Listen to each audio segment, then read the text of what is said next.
വലിയ തരത്തിലുള്ള സംഘർഷ സാഹചര്യത്തിലേക്ക് കാര്യങ്ങൾ ഇപ്പോൾ എത്തുന്നു. വീണ്ടും പ്രതിപക്ഷാംഗങ്ങൾ സ്പീക്കർ ഡയസിലേക്ക് കയറുന്നു. സ്പീക്കർ വീണ്ടും സഭ വിട്ട് പുറത്തിറങ്ങിയിട്ടുണ്ട്. വാച്ച് ആൻഡ് വാർഡുമാർ ഇപ്പോൾ പ്രതിപക്ഷാംഗങ്ങളെ മാറ്റുന്ന കാഴ്ചയൊക്കെയാണ് അല്പസമയം മുമ്പ് കണ്ടത്. വീണ്ടും സഭ താൽക്കാലികമായി നിർത്തിവെച്ചിരിക്കുന്നു. സ്പീക്കർ ഇപ്പോൾ ഡയസ് വിട്ട് പുറത്തേക്ക് ഇറങ്ങിയിരിക്കുന്നു എന്നുള്ളതാണ് വലിയ പ്രതിഷേധമാണ്. വീണ്ടും സഭ ചേർന്ന ഘട്ടത്തിലും വലിയ പ്രതിഷേധമാണ് പ്രതിപക്ഷത്തിന്റെ ഭാഗത്തുനിന്നുണ്ടായത്. പ്രതിപക്ഷാംഗങ്ങൾ ഓടി വീണ്ടും ഡയസിലേക്ക് കടന്നു കയറാനുള്ള ഒരു നീക്കം നടത്തി. അതിനെതിരെയാണ് വാച്ച് ആൻഡ് വാർഡുകാരെ ഇറക്കിക്കൊണ്ടുള്ള ഒരു പ്രതിരോധം സ്പീക്കറുടെ ഭാഗത്തുനിന്ന് ഉണ്ടായത്. എന്തായാലും നിലവിൽ വീണ്ടും ഇപ്പോൾ സഭാ നടപടികൾ താൽക്കാലികമായി നിർത്തിവെച്ചിരിക്കുന്നു. തുടർച്ചയായി തടസ്സപ്പെടുത്തുന്ന നിലയിലേക്ക് കാര്യങ്ങൾ എത്തുന്നു. സഭയിൽ വലിയ പ്രതിഷേധം ഉയരുന്നു. സ്തംഭനത്തിലേക്ക് കാര്യങ്ങൾ പോകുന്നു. സംഘർഷ സാഹചര്യത്തിലേക്ക് കാര്യങ്ങൾ പോകുന്നു. ഇതുവരെ കണ്ടിട്ടില്ലാത്ത നിലയിലുള്ള ഒരു അസാധാരണ നീക്കം തന്നെയാണ് ഇപ്പോൾ സഭയിൽ പ്രതിപക്ഷത്തിന്റെ ഭാഗത്ത് ഉണ്ടാകുന്നത്. മുഖ്യമന്ത്രി ഉൾപ്പെടെയുള്ളവർ ഇന്ന് സഭയിലുണ്ട്. ഇന്നലെ മുഖ്യമന്ത്രി സഭയിൽ ഉണ്ടായിരുന്നില്ല. എന്തായാലും സ്വർണ്ണക്കൊള്ളയിൽ വലിയ പ്രതിഷേധം ഉയർത്താനുള്ള ഒരു തീരുമാനം അത് പ്രതിപക്ഷം നേരത്തെ തന്നെ കൈക്കൊണ്ടതാണ്. നിലവിൽ 2 MLA-മാരാണ് സഭാ കവാടത്തിൽ സത്യാഗ്രഹം ഇരിക്കുന്നത്. അതിന് പുറമെ സഭയ്ക്ക് അകത്തേക്ക് കൂടി വലിയ പ്രതിഷേധം പ്രതിപക്ഷം ഉയർത്തുന്നു എന്നുള്ളതാണ്. നേരത്തെ ഒക്കെ പ്രതിപക്ഷ നേതാവ് സൂചിപ്പിച്ചത് സഭാ നടപടികളുമായി സഹകരിക്കാൻ തങ്ങൾ തയ്യാറാണ്. പക്ഷേ തങ്ങൾ 2 MLA-മാർ അത് സഭാ കവാടത്തിൽ സത്യാഗ്രഹം ഇരിക്കുകയാണ് എന്നുള്ളതാണ്. അതിന്റെ അടിസ്ഥാനത്തിലായിരുന്നു 2 ദിവസവും ചോദ്യോത്തരവേളയുമായി സഹകരിക്കാൻ പ്രതിപക്ഷം തയ്യാറായത്. പക്ഷേ ഇന്ന് അല്പസമയം മുൻപുള്ള ദൃശ്യങ്ങളാണ് ഇപ്പോൾ കാണുന്നത്. നിയമസഭാ നടപടിക്രമങ്ങൾ അല്പസമയം മുമ്പുള്ളത് നിയമസഭാ വെബ്സൈറ്റിനുള്ള വെബ് സ്ട്രീമിംഗ് ആണ്. യഥാർത്ഥത്തിലുള്ള ഒരു അന്വേഷണത്തെ അട്ടിമറിക്കാൻ വേണ്ടിയുള്ളതാണ് സാർ.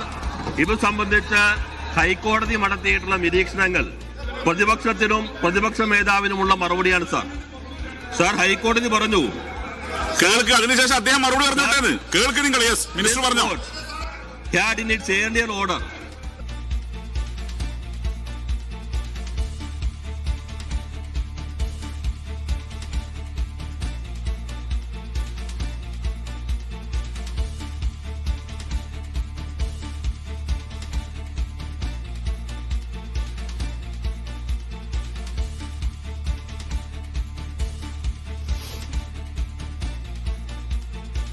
ശരി, ബിജിൻ വായനറിലേക്ക് വീണ്ടും സഭാ ടി വിയിൽ നിന്നുള്ള ദൃശ്യങ്ങൾ ഒന്ന് കട്ടായിട്ടുണ്ട്. ശരി ബിജിൻ, ഈ പ്രതിഷേധം ഇപ്പോഴും തുടരുകയാണോ?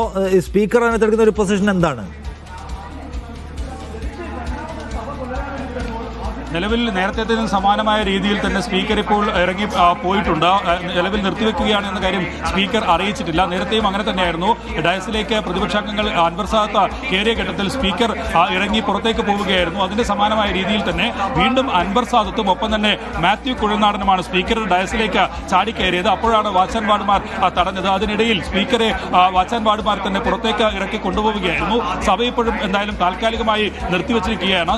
പൂർണ്ണമായും നിർത്തുകയാണെന്നോ അല്ലെങ്കിൽ താൽക്കാലികമായി നിർത്തുകയാണെന്നോ സ്പീക്കർ നിലവിൽ അറിയിച്ചിട്ടില്ല. എന്തായാലും വലിയ പ്രതിഷേധം 2 തവണ സഭ ചേർന്ന ഘട്ടത്തിലും ഉണ്ടായിരിക്കുന്നു. ചോദ്യോത്തരവേളയിൽ ഏകദേശം 9:40 കൂടിയാണ് വലിയ പ്രതിഷേധം പ്രതിപക്ഷത്തിന്റെ ഭാഗത്തുനിന്ന് ഉണ്ടായത്. നിലവിൽ ബാനർ ഉയർത്തി പ്രതിഷേധിക്കുകയായിരുന്ന പ്രതിപക്ഷം അൻവർ സാദത്താണ് ആദ്യം ഡയസിലേക്ക് എടുത്തു കയറിയത്. സ്വാഭാവികമായും അത്തരം നടപടി അത് സഭാ ചട്ടങ്ങൾക്ക് വിരുദ്ധമാണ്. സ്പീക്കറുടെ ഇടപെടൽ, അതായത് സഭാ സാമാജികന്റെ ഇടപെടലുകൾ പോലും നടത്താൻ കഴിയാത്ത നിലയിലേക്ക് കാര്യങ്ങൾ എത്തുന്നു എന്നുള്ള തീരുമാനത്തിലേക്ക് സ്പീക്കർക്ക് പോകാൻ കഴിയും. അത് ഏത് തരത്തിലുള്ള നടപടി ഇനി സ്പീക്കർ സ്വീകരിക്കുമെന്നുള്ളതാണ് അറിയേണ്ടത്. എന്തായാലും രണ്ടാമത് 10 മണിയോടുകൂടി സഭ ചേർന്ന ഘട്ടത്തിൽ മന്ത്രി പി രാജീവാണ് സംസാരിച്ചത്. പി രാജീവ് സംസാരിക്കുന്നതിനിടയിലാണ് മാത്യു കുഴൽനാടനും ഒപ്പം തന്നെ അൻവർ സാദത്തും വീണ്ടും സ്പീക്കറുടെ ഡയസിലേക്ക് മറ്റൊരു വഴിയിലൂടെ ചാടിക്കയറാനുള്ള നീക്കം നടത്തിയത്. അവർ സ്പീക്കറുടെ ഡയസിലേക്ക് എത്തുകയും ചെയ്തു. അപ്പോഴാണ് ഈ വാച്ച് ആൻഡ് വാർഡുമാർ പിന്നീട് ഈ 2 പേരെയും പിടിച്ചു മാറ്റുകയും പ്രതിപക്ഷം ഒന്നടങ്കം സ്പീക്കറുടെ ഡയസിനടുത്തേക്ക് എത്തിയ ഘട്ടത്തിൽ കൂടുതൽ വാച്ച് ആൻഡ് വാർഡുമാരെ നിയോഗിച്ച് അത് പ്രതിരോധിക്കുകയും ചെയ്തു. എന്തായാലും സഭ ഇപ്പോൾ നിർത്തിവെച്ചിരിക്കുകയാണ് താൽക്കാലികമായും. അത് വീണ്ടും പുനരാരംഭിച്ചിട്ടില്ല. എപ്പോൾ പുനരാരംഭിക്കുമെന്നും അതിനുശേഷം എന്ത് നടപടിയാണ് സ്പീക്കറുടെ ഭാഗത്തുനിന്നുണ്ടാവുക, ഒപ്പം തന്നെ ഭരണപക്ഷത്തിന്റെ ഭാഗത്തുനിന്നുണ്ടാവുക എന്നുള്ളതാണ് ഇനി അറിയേണ്ടത്. സ്വാഭാവികമായ ഒരുപക്ഷെ ഭരണപക്ഷത്തിന്റെ ഭാഗത്തുനിന്ന് ഉണ്ടാകാൻ പോകുന്നത് സ്പീക്കറുടെ ഡയസിലേക്ക് കയറിയ MLA-മാർക്കെതിരെ നടപടി വേണമെന്നുള്ള ആവശ്യമായിരിക്കും ഉന്നയിക്കുക. അതിനുശേഷം സ്പീക്കർ അക്കാര്യത്തിൽ എന്ത് തീരുമാനമെടുക്കും എന്നുള്ളതാണ് അറിയേണ്ടത്. സ്വാഭാവിക നടപടി എന്ന നിലയിൽ അസാധാരണമായ നീക്കം അത് സഭയിലുണ്ടായാൽ അത്തരം നടപടികളിലേക്കാണ് സാധാരണ പോകാറ്. എന്തായാലും അതിലെന്ത് തീരുമാനമുണ്ടാകും എന്നാണ് ഇനി അറിയേണ്ടത്. എന്തായാലും ഈ സഭ ചേർന്നതിന് ശേഷം ഇത്രയും വലിയ ഒരു പ്രതിഷേധം സഭയിൽ ഉണ്ടായിട്ടില്ല ഇതുവരെ. നേരത്തെ നടപടികളുമായി ഒക്കെ സഹകരിച്ചു പോകാമെന്ന തീരുമാനത്തിലേക്കായിരുന്നു പ്രതിപക്ഷ നേതാവും പ്രതിപക്ഷവും എത്തിച്ചേർന്നെങ്കിൽ, പക്ഷേ ഇന്ന് തങ്ങൾ ചോദ്യോത്തരവേള മുതൽ തന്നെ പ്രതിഷേധവുമായി എത്തുകയാണ്. തങ്ങൾ അകത്തേക്ക് പ്രതിഷേധം വ്യാപിപ്പിക്കുകയാണെന്ന് വ്യക്തമാക്കിക്കൊണ്ടാണ് പ്രതിപക്ഷത്തിന്റെ ഭാഗത്തു നിന്നുള്ള വലിയ പ്രതിഷേധം അരങ്ങേറിക്കൊണ്ടിരുന്നത്. അതിനിടയിൽ 2 തവണ ഇപ്പോൾ സഭ നിർത്തിവെച്ചിരിക്കുന്നു. നിഷാദ്,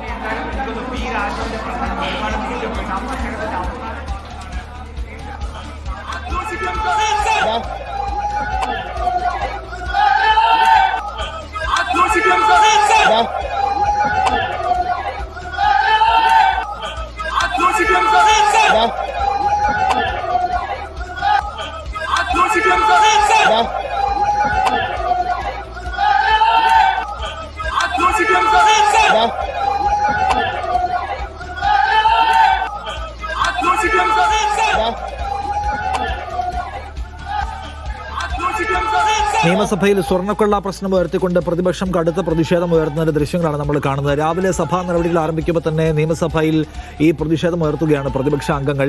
ഈ സ്പെഷ്യൽ ഇൻവെസ്റ്റിഗേഷൻ ടീമുണ്ട് ഹൈക്കോടതിയുടെ നിർദ്ദേശപ്രകാരം രൂപീകരിച്ചത്. അതിൽ സർക്കാർ സ്വന്തം താല്പര്യം കുത്തിനിറക്കുകയും അന്വേഷണം വഴിമുടക്കുകയും ചെയ്യുന്നു എന്ന ആക്ഷേപം ഉന്നയിച്ചുകൊണ്ടാണ് നിയമസഭയിൽ പ്രതിപക്ഷം ഒരു പ്രതിഷേധത്തിലേക്ക് കടന്നത്. നിയമസഭാ നടപടികളുടെ പ്രത്യേകത ഇത് അവസാനത്തെ നിയമസഭാ സമ്മേളനമാണ്. രണ്ടാം പിണറായി വിജയൻ സർക്കാരിന്റെ കീഴിലെ അവസാനത്തെ നിയമസഭാ സമ്മേളനം എന്ന സവിശേഷത ഈ സമ്മേളനത്തിലുണ്ട് എന്നിരിക്കെ അവസാനത്തെ ബജറ്റ് സമ്മേളനം എന്ന സവിശേഷതയുണ്ട് എന്നിരിക്കെ ഈ സമ്മേളനത്തെ സർക്കാരിനെതിരായിട്ടുള്ള ഒരു സമരത്തിന്റെ വേദിയാക്കി അടയാളപ്പെടുത്തുക എന്ന രാഷ്ട്രീയമായ തന്ത്രം കൂടി സ്വാഭാവികമായിട്ട് ഇതിൽ പ്രവർത്തിക്കുന്നുണ്ടാവും. വിജിൻ വായന്തോടനോട് ചേരുന്നു. വിജിൻ, ഈ സമ്മേളനം എന്ന് പറയുന്നത് സർക്കാരിനെതിരായിട്ടുള്ള ഒരു സമരത്തിന്റെ വേദികയാക്കി മാറ്റുക, അത് ജനങ്ങൾക്കുള്ള സന്ദേശമാക്കി മാറ്റുക എന്ന രാഷ്ട്രീയമായ തീരുമാനവും തന്ത്രവുമാണോ UDF പയറ്റുന്നത്? അന്വേഷണം ഇപ്പൊ എവിടേക്ക് പോയിക്കൊണ്ടിരിക്കുന്നു? സാർ, ലോകത്താദ്യമായി കോൺക്രീറ്റുള്ള സ്വർണ്ണക്കൊടി മരം ചിതറി പിടിച്ചു എന്ന് കണ്ടെത്തിയ അസാധാരണ വൈഭവമുള്ള ആളുകളാണ് സാർ കോൺഗ്രസുകാർ. അപ്പൊ അതെല്ലാം സമൂഹത്തിൽ ചർച്ച ചെയ്യും.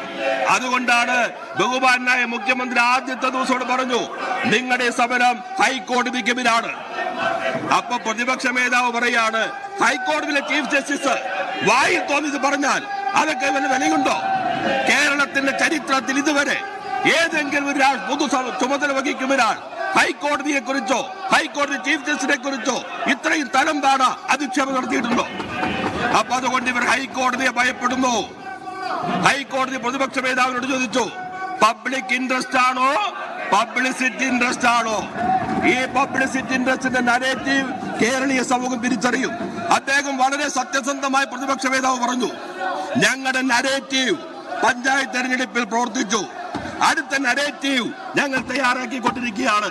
ആ നരേറ്റീവ് കൃത്രിമം നിറഞ്ഞ നരേറ്റീവ് കേരളത്തിൽ ചെലവാകില്ല എന്നുള്ളത് പ്രത്യേകമായി ഈ സഭയിൽ ശ്രദ്ധയിൽപ്പെടുത്താൻ ഞാൻ ആഗ്രഹിക്കുന്നു. ഓർഡർ ഈ സഭക്കകത്ത് ഡയസിലേക്ക് കയറാൻ ശ്രമിച്ച MLA മാരുടെ നടപടി ശരിയായില്ല.